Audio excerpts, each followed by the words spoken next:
ಇಷ್ಟು ಬೇಗ ಕನ್ಸ್ಕೊಂಡ್ಬಿಟ್ನಾ? ಅಕ್ಕ ಏನಾದರೂ ಹೇಳಿದ್ಯಾ? ನಾನೇನು ಹೇಳಿಲ್ವಲ್ಲ. ಡೈವೋರ್ಸ್ ತಗೋತೇನೋ. ಸರಿ, ನಾನು ಮೂರ್ತಿ ಜೊತೆ ಮಾತಾಡ್ತೀನಿ. ಏನು ಮಾತಾಡ್ತೀಯಾ? ನನಗೆ ಕಾರು ಒಡವೆ ಏನಾದ್ರು ಕೊಡ್ಸೋಕೆ ಹೇಳ್ತೀಯಾ? ಇಲ್ಲ, ಡೈವೋರ್ಸ್ ಪೇಪರ್ಸ್ನ ರೆಡಿ ಮಾಡ್ಸಕ್ಕೆ ಹೇಳ್ತೀನಿ. ನೀನು ಸೈನ್ ಮಾಡಿಕೊಡು. ಕಾಂಚನ ಮತ್ತೆ ದಿಶಾನ ನಾನು ನೋಡ್ಕೋತೀನಿ. ತಲೆ ಕೆಟ್ಟಿದ್ಯಾನೋ ನಿಂಗೆ? ಈ ವಯಸ್ಸಲ್ಲಿ ಡೈವೋರ್ಸ್ ಬೇರೆ ಬೇಕಾ ನಿನಗೆ? ಆಗೋ ಕೆಲಸ ಮಾತಾಡು. ಡೈವೋರ್ಸ್ ಕೊಡ್ತಾನಂತೆ, ಡೈವೋರ್ಸ್. ಅಕ್ಕ ಅಕ್ಕ ಡೈವರ್ಸ್ ಬೇಕೇನ್ರಿ? ಡೈವರ್ಸು? ನಾನು ರಾಜ್ ಮನೆಗೆ ಯಾವಾಗ ವಾಪಸ್ ಬರ್ತಾನೆ, 1,00,000 ನ್ಯಾಯವಾಗಿ ಯಾವಾಗ ದುಡಿತಾನೆ, ನನ್ನ ಮಗಳನ್ನ ಅವನಿಗೆ ಕೊಟ್ಟು ಮದುವೆ ಮಾಡಿ ಮನೆಗೆ ರಾಣಿ ಆಗಬೇಕು ಅಂತಿದ್ರೆ ನಿಮಗೆ ಡೈವರ್ಸ್ ಬೇಕಾ? ಎಲ್ಲಿಂದ ಬರುತ್ತೆ ರೀ ನಿಮಗೆ ಈ ಕಿತ್ತೋಗಿರೋ ಐಡಿಯಾ? ಅದು ಹಂಗಲ್ಲ ಕಂಚು. ನಮ್ಮ ಅಕ್ಕಂಗೆ ಈ ಥರ ಎಲ್ಲ ಹೇಳಿದ್ರೆ ಯಾಕಪ್ಪ ಗಣಿ ಹೀಗೆಲ್ಲ ಮಾತಾಡಬಾರ್ದು ಅಂತ ಹೊಟ್ಟೆ ಉರ್ಕೊಂಡು ಗಿಫ್ಟ್ ಕೊಡ್ತಾಳೆ ಅಂದ್ಕೊಂಡೆ. ನೋಡಿದ್ರೆ ಹೀಗಾಗೋಯ್ತೆ. ಅಯ್ಯೋ ನಿಮ್ಮ ತಲೆ! ಯಾವತ್ತೂ ಯೋಚನೆ ದೊಡ್ಡದಾಗಿರ್ಬೇಕು ಕಣ್ರಿ. ಬಿಡಿ ನನ್ನ ಸೆರಗನ. ಕಂಚು ಛೇ, ಏನೋ ಮಾಡೋಕ್ಕೋಗಿ ಏನಾಗೋಯ್ತಲ್ಲಪ್ಪ.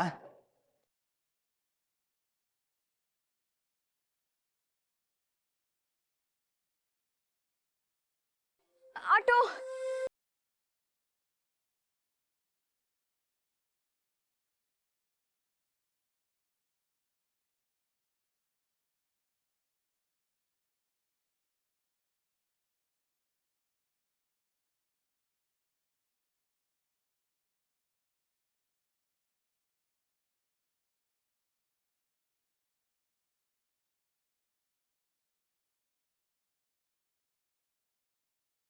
ಪಾಪ ಆರಾಧನವ್ರು ಒಬ್ಬರೇ ಹೋಗ್ತಿದ್ದಾರೆ.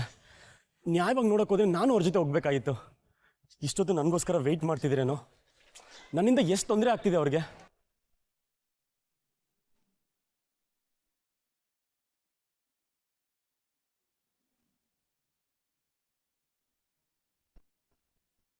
ಹೋಗಿ ಇಷ್ಟೊತ್ತಾಯ್ತು, ಒಂದ್ ಫೋನ್ ಮಾಡ್ಬೇಕು ಅನ್ನೋ ಜವಾಬ್ದಾರಿ ಇಲ್ವಾ ಅವಳಿಗೆ?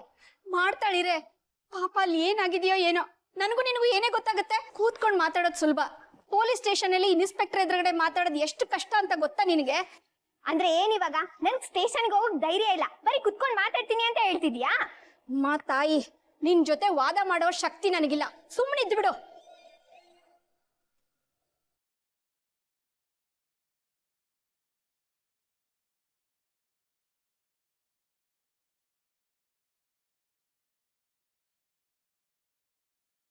ರೇವತಿ ಅಕ್ಕ, ತಗೋ ತಿಂಡಿ ಸ್ವಲ್ಪ ಆದರೂ ತಿನ್ನು. ಬೆಳಗ್ಗೆಯಿಂದ ಇದೇ ಆಗೋಯ್ತು. ಮನೇಲಿ ತಿಂಡಿ ಮಾಡಿದಿರೋ ಇಲ್ವೋ, ಸ್ವಲ್ಪ ಆದರೂ ತಿಂಡಿ ತಿನ್ನಿ. ಇಷ್ಟೆಲ್ಲ ಆದ್ರೂ ನಿಮಗ್ ನಮ್ಮ ಮೇಲೆ ಕೋಪ ಇಲ್ವಾ? ತಿಂಡಿ ತಿನ್ನು ಅಂತ ಹೇಳೋದಕ್ಕೆ ಕೋಪ ಯಾಕೆ? ಸಿರಿ, ನೀನು ತಿಂಡಿ ತಿನ್ನು.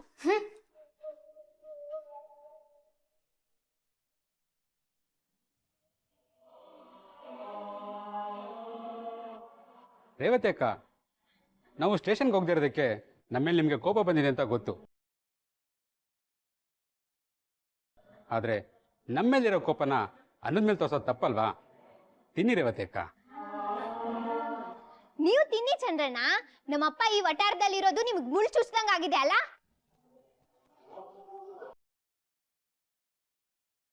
ಇವಾಗ ನಿಮಗೆ ಖುಷಿ ಆಯ್ತಾ? ಹೊಟ್ಟೆ ತುಂಬಾ ಹಾಲು ಕುಡೀರಿ. ಯಾಕೆ ಈ ತಿಂಡಿ ತಿನ್ನು ಅನ್ನೋ ಡ್ರಾಮಾ? ಯಾಕಮ್ಮ ಸಿರಿ ಹಾಗೆ ಹೇಳ್ತೀಯಾ? ನಾವು ಹೇಳಿದ ತಪ್ಪ ಆಗಿದ್ರೆ? ಹಾಗಾದ್ರೆ ನಮ್ಮಪ್ಪ ಜೈಲಿಗೆ ಹೋಗಿದ್ ಸರಿನಾ? ಜೈಲಿಗೆ ಹೋಗೋ ಅಂತ ತಪ್ಪು ನಮ್ಮಪ್ಪ ಏನ್ ಮಾಡಿದ್ರು? ನೀನ್ ವಾದ ಮಾಡಬೇಡ. ನಿಮ್ಮಪ್ಪ ಆಡೋ ಸರಿ ಅನ್ಸುತ್ತೆ ನಿನ್ಗೆ? ಏನ್ ಆಡ್ತಾರೆ? ಸಾಲ ಕೊಟ್ಟವನ್ಗೆ ಹೊಡೆಯಕ್ ಹೋಗಿದ್ನಂತೆ. ಆ ಮನುಷ್ಯ ತಾನ್ ಮಾತ್ರ ಸರಿ, ಉಳಿದವ್ರದೆಲ್ಲ ತಪ್ಪು ಅನ್ನೋ ತರ ಆಡ್ತಾನೆ. ಇದೆಲ್ಲ ನಿನಗೆಲ್ಲ ಅರ್ಥ ಆಗತ್ತೆ. ಪಾಪ ಹುಡುಗಿ ಆರಾಧನಾ, ಅವಳನ್ನ ಮಾತಲ್ಲಿ ಹುರಿದು ಮುಗ್ತಾನೆ. ಇವಾಗ ನೋಡು, ಅವನು ಕಷ್ಟ ಬಂದಾಗ ಆ ಹುಡುಗಿ ತಾನೇ ಹೋಗ್ಬೇಕಾಯ್ತು. ಆಹಾಹಾ, ಈ ವಟಾರದವ್ರಿಗೆ ಅವಳು ಏನ್ ಮೋಡಿ ಮಾಡಿದಳು? ಅವಳು ಮಾಡಿದ್ದೆ ಸರಿ, ಅವಳು ಕುಣ್ದಿದ್ದೆ ಸರಿ. ಸರಿ ಆಯ್ತು, ಎಲ್ರು ಅವಳನ್ನೇ ಉಸ್ಕೊಂಡ್ ಮಾತಾಡಿ. ಅಲ್ಲಮ್ಮ, ಹೌದು ಚಂದ್ರಣ್ಣ, ನಾನು ನಮ್ಮಪ್ಪ ಸರಿ ಇಲ್ಲ, ನಾವಿಬ್ರು ರಾಕ್ಷಸರು. ನಮ್ಮಿಂದಾನೆ ನಿಮ್ಗೆಲ್ಲರಿಗೂ ತೊಂದರೆ ಆಗ್ತಾ ಇರೋದು. ಅವಳಿದ್ದಾಳಲ್ಲ, ಅವಳೇ ಒಳ್ಳೆಯವಳು, ಅವಳಿಂದಾನೆ ಸೂರ್ಯ ಚಂದ್ರ ಹುಟ್ಟೋದು. ಸರಿನಾ? ಏನಮ್ಮ ಹಿಂಗ್ ಮಾತಾಡ್ತೀಯಾ? ಈಗ ಯಾಕಮ್ಮ ಸಿರಿ ಅದೆಲ್ಲ? ಏನೋ ಒಳ್ಳೇದನ್ನ ಕಂಡಾಗ ಹೇಳ್ಬೇಕು ಅನ್ಸಿದೆ, ಅದಕ್ಕೆ ಹೇಳಿದ್ದಾರೆ ಚಂದ್ರಣ್ಣ. ಅಷ್ಟಕ್ಕೆಲ್ಲ ಯಾಕೆ ಕೋಪ ಮಾಡ್ಕೋತೀಯ? ತಗೋ ತಿಂಡಿ ತಿನ್ನು. ಆಹಾಹಾ ಅನ್ನೋದೆಲ್ಲ ಅನ್ಬಿಟ್ಟು ತಿಂಡಿ ಕೊಟ್ಟು ಸಾರ್ಸೋದಕ್ ಬಂದಿದ್ದೀರಾ? ಯಾವಳಿಗೆ ಬೇಕು ನಿಮ್ಗೇನ?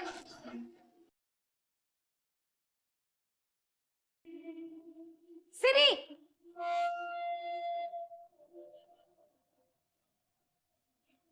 ತಿನ್ನೋ ವಸ್ತುನ್ ಯಾರಾದ್ರೂ ಚಲ್ತಾರೇನೆ?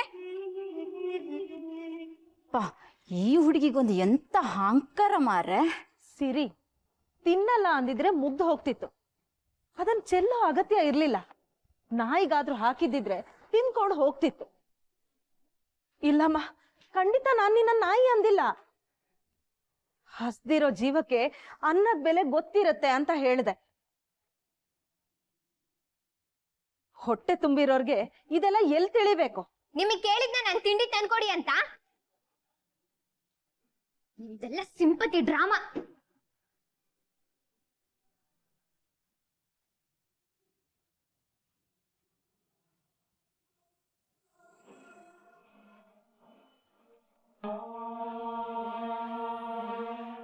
ಸ್ಟೇಷನ್ವರೆಗೂ ಹೋಗ್ಬೇಕಾಗಿತ್ತು.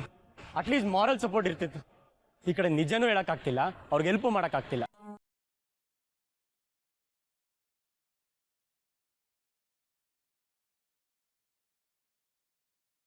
₹50 ಅಷ್ಟು ದೂರ ಆಟೋಲ್ ಹೋಗೋಕ್ಕಾಗಲ್ಲ. ಓಡ್ಕೊಂಡು ಹೋಗ್ಬಿಡೋಣ.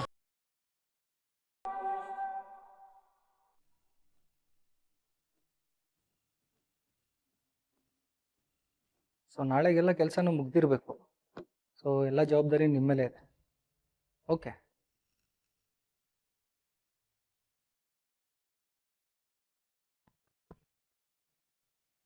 ಬೇರೆ ಏನಾದರೂ ಹೇಳೋದಿತ್ತಾ? ಓಕೆ ಓಕೆ, ಬಾಯ್ ಬಾಯ್. ಒಳಗಡೆ ಬರ್ಬೋದಾ? ಇದೇನಂತೆ ಹಿಂಗೆ ಕೇಳ್ತಾ ಇದ್ದೀರಾ? ನಿಮ್ಮ ಮನೇನೆ ತಾನೇ, ಬನ್ನಿ.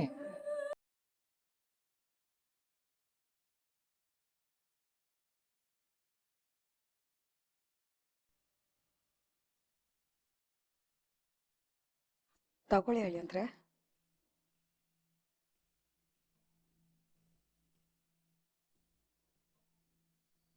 ನೀವ್ ಯಾರ ಜೊತೆನೋ ಮಾತಾಡ್ತಾ ಇದ್ರಿ ಅನ್ಸುತ್ತೆ. ನಾನು ಬಂದಿದ್ದು ತೊಂದರೆ ಆಯ್ತಾ ಅಳಿ ಅಂದ್ರೆ? ಹಾಗೇನಿಲ್ಲ, ಕಾಲ್ ಮುಗಿತಾ ಬಂದಿತ್ತು, ನೀವು ಬೇರೆ ಬಂದ್ರಲ್ಲ, ಸೊ ಕಾಲ್ ಕಟ್ ಮಾಡಿದೆ ಅಷ್ಟೇ. ನೀವಿಬ್ರು ಇವಾಗ ಏನು ಕೆಲಸ ಮಾಡ್ತಾ ಇಲ್ಲ ಅಂದ್ರೆ ಬನ್ನಿ ಹಾಲಿಗೆ ಹೋಗೋಣ. ಮನೆಯವರೆಲ್ಲ ಇದ್ದಾರೆ, ಎಲ್ಲರೂ ಒಟ್ಟಿಗೆ ಕುತ್ಕೊಂಡು ಮಾತಾಡಿದ್ರೆ ಚೆನ್ನಾಗಿರತ್ತೆ.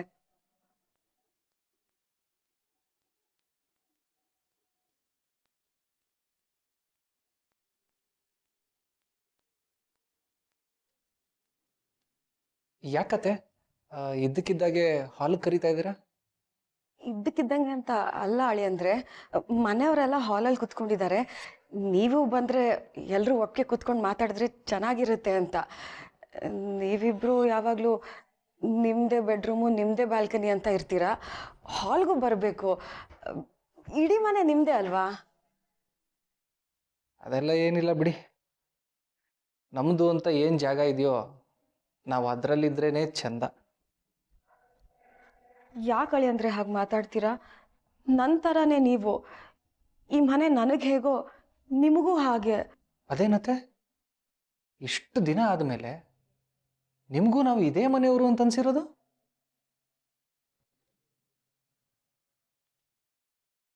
ಹಾಗಲ್ಲ ಅಳಿ ಅಂದರೆ, ಇದು ಯಾವತ್ತಿದ್ರೂ ನಿಮ್ಮ ಮನೆನೇ. ಅದಕ್ಕೆ ನೀವು ಹಾಲಿಗೆ ಬನ್ನಿ ಅಂತ ಕರೆದಿದ್ದು. ಎಲ್ರ ಜೊತೆ ಮಾತಾಡಿ ನಕ್ಕು ಬೆರೆತ್ರೆ ನಿಮಗೆ ಗೊತ್ತಾಗುತ್ತೆ.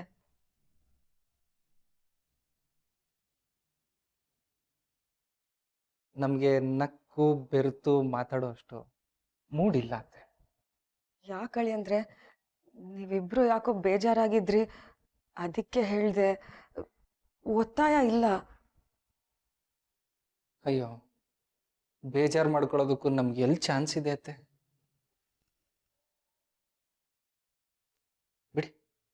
ಹಾಂ, anyway thanks for the juice.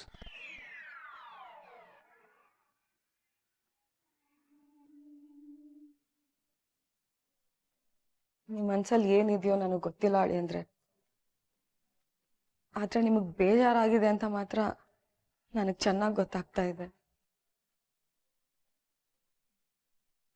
ಬೇಜಾರಲ್ಲಿರುವಾಗ ನಾನು ಹೇಳಿದ್ದೆಲ್ಲ ನಿಮಗೆ ಬೇರೆ ಥರನೇ ಅನ್ನಿಸ್ಬೋದು.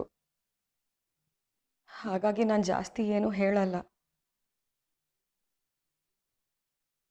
ಆದರೆ ಒಂದು ಮಾತು ಮಾತ್ರ ನಿಜ ಅಳಿ ಅಂದರೆ, ನಮ್ಮ ಮನೇಲಿ ಯಾರು ನಿಮ್ಮನ್ನ ಹೊರಗ್ನವ್ರು ಅಂತ ಅಂದ್ಕೊಂಡೇ ಇಲ್ಲ.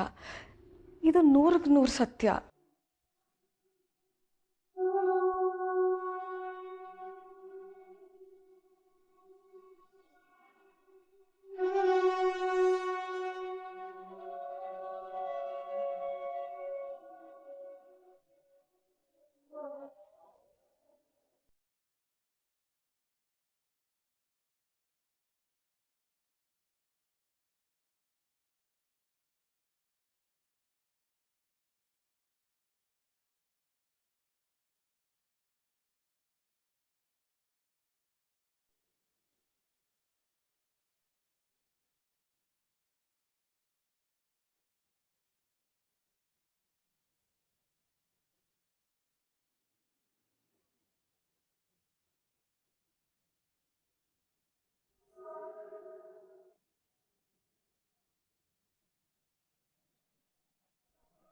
ಒಳಗಡೆ ಹೋಗ್ಬಿಟ್ರಾ? ಇಲ್ಲೇ ಇದ್ದರೆ ಮಾತಾಡೋಣ ಅಂತ ಅಂದ್ಕೊಂಡೆ. ಏನು ಮಾಡೋದೀಗ? ಸರ್, ನಾನು ಆರಾಧನಾ ಅಂತ SIFನ ನೋಡಬೇಕಿತ್ತು. ಎಲ್ಲಿರ್ತಾರೆ? ಏನು ವಿಷಯ? ಮಹೇಶ್ ಅವ್ರನ್ನ ಕರ್ಕೊಂಡು ಬಂದಿದ್ದೀರಲ್ವಾ, ಅದ್ರ ಬಗ್ಗೆ ಮಾತಾಡಬೇಕಿತ್ತು. ಓ, ಆ ದೊಡ್ಡ ಮನುಷ್ಯನ ಕಡೆಯವರ? ಬೆಂಚ್ ಮೇಲೆ ಕೂತೀರಿ, ಸಾಹೇಬ್ರು ಬರ್ತಾರೆ. ಎಷ್ಟೊತ್ತಾಗ್ಬೋದು ಸರ್? ಎಷ್ಟೊತ್ತಾದರೂ ಆಗ್ಬೋದು. ಯಾಕೆ ಅದಕ್ಕೂ ಯಾರು ಕರ್ಕೊಂಡ್ಬರ್ತೀರಾ? ಹೋಗಿ ಕೂತ್ಕೊಳ್ಳಮ್ಮ.